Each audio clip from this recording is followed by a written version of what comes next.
এই যে আচ্ছা আপু ভাই বুঝলেন না এই ভাই এই হ্যালো হ্যালো হ্যালো আপনার বাড়ি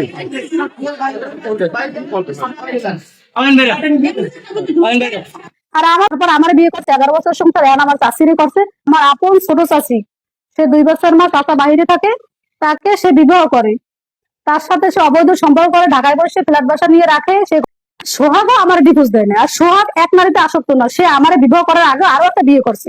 তারপর ওই সোহাগেরই স্বাস্থ্য গুণ আছে একজন, আব্বাসের মেয়ে আসমা, তার সাথে অবৈধ সম্পর্ক, যে বাচ্চা কনসেপ্ট হয়, সে বাচ্চা তারা ফালাই দেয়, পরে অন্য জায়গায় তার বিবাহ দিয়ে দেয়।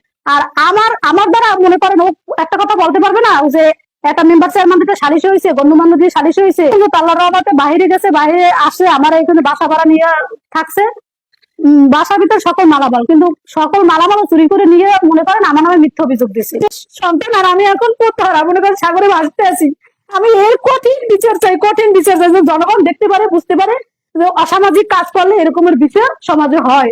বাইরে থাকাকালীন অবস্থায় ঘটনাস্থানে যায়, ঘটনাস্থানে যাই, তাকে ধরার পর সে সোজা সেই চাষিরে একেবারে তার সোহাগের বাসায় নিয়ে আসে বিবাহ করিয়ে।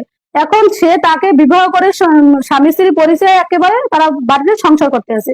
আর আমার 8 বছরের একটা বাচ্চা আছে, আমাকে কোনো খোঁজ খবর নেয় না, কিছু না, উল্টো আমার হুমকি দেয়, তোরে আমি মারি ফেলামু, তোরে বাঁচতে দিব না। কেস মামলা পুরুষের জন্য হয়, কেস মামলা আমি রাখলে 1 বছর জেল খার মতো, তোর নামে মার্ডার করে ছাড় মতো, বাবা ভাই বোন কিচ্ছু করতে পারবে না আমারে।